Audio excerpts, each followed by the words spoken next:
السلام عليكم. ايه الاخبار؟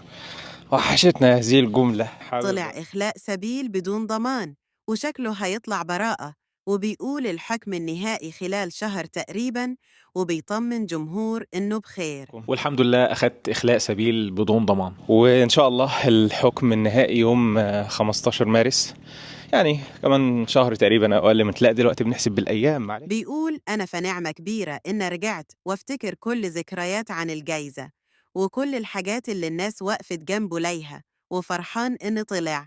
وبيقول إنه كان في اختبار، وإن أفكاره اتغيرت، نظرته للحياة بقت أعمق، وبيشكر الناس على الدعم. اقل من شهر الحمد لله، وباذن الله خير. انا بس يعني حبيت اقول لكم اننا تمام، في خير حال والله العظيم، في نعمة كبيرة الحمد لله.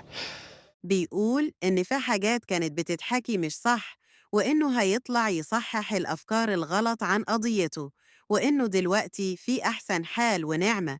بيقول إنه نسي كان بيصور إزاي، ووحشاه كل حاجة عنده. بالبعيد كنا لسه بنعمل فيديو زي ده بخصوص الجايزة والحاجات والدعم، وشفت دعم وحب. مش أتخيل إن ممكن يبقى في حاجة أعلى من كده، ولكن بيقول إنه بقى رائق، وبيقول خس 5 كيلو، وإنه أتعلم كتير عن نفسه، وبيقول لعلها محنة تعقبها منحة. دلوقتي برضه كان في حاجات كتيرة كده غلط كانت بتتقال، وكان في استغلال بشكل ما للأحداث، أو محاولة بشكل ما لصبغتها بصبغة معينة، ولكن بيسلم على أهل قريته، وبيقول إنه حاسس إنه بيشوف كل حاجة لأول مرة، وبيقول ربنا رزقه بناس جميلة في الرحلة دي، وإنه أتعلم منها كتير. بإذن الله يعني نوضح اللي حصل بالظبط، وبعيدا عن التلفيق أو التكهنات او الحاجات اللي حصلت ديت.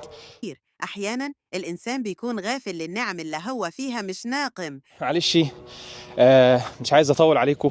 وبرضه الواحد نسي واحنا احنا بنعمل الكلام ده ازاي. بس عايز اقول لكم ان انا والله الحمد لله انا نفسيتي جميله جدا. ولكن ملان وبقى معتاد على النعمة، وإنه كان بيمل من اليوم العادي، دلوقتي بقى العكس ورائق، تماماً. وخسيت شويه حلوين، كان في 5 كيلو كده معذبين، الحمد لله خسيتهم.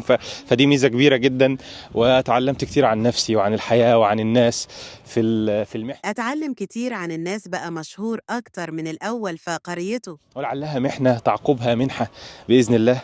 الله يسلمك حبيبي، بقيت مشهور في قريتي اكتر ما انا مشهور. الحمد لله علي حبيبي. وبيقول أنا ماليش أصحاب، كنت مفكرهم صحاب بس طلعوا إخوات. الحمد لله والله ربنا رزقني بناس كويسه جدا في الرحله ديت. اتعلمت منهم كتير، واحيانا الانسان بيكون مش عارفين بيهزر ولا بيتكلم جد، وشكله بيعاتب بأسلوب مثقف ورائي جدا. الانسان يقدر نعمه اليوم العادي دلوقتي، و... ويبدا ايه يعني. انا ماليش اصحاب والله، تفكروا اصحاب بس طلعوا يعني.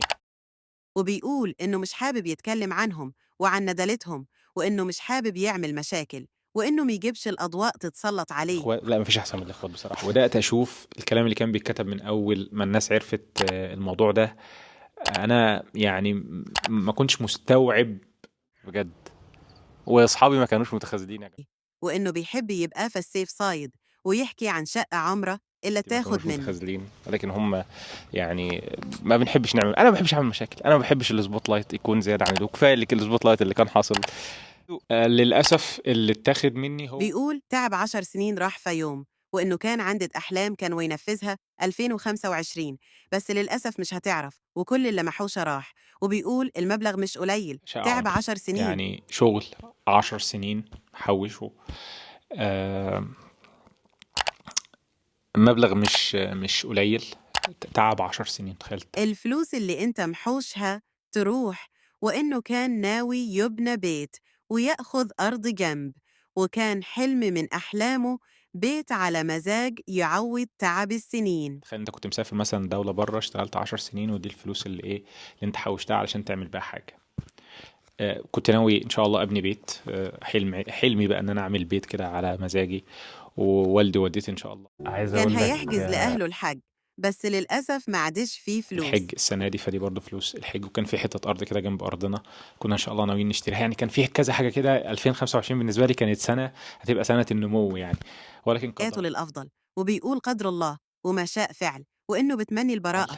آه، بإذن الله يعني البراءة تبقى يوم 15 بإذن الله، يعني بإذن الله نأمل من المولى عز وجل إنه يتم الأمر على خير، وانقطعنا فيها غصب عننا. 10 سنين ما خلصتش خالص، ولكن كانت ظروف خارجة عن إرادته.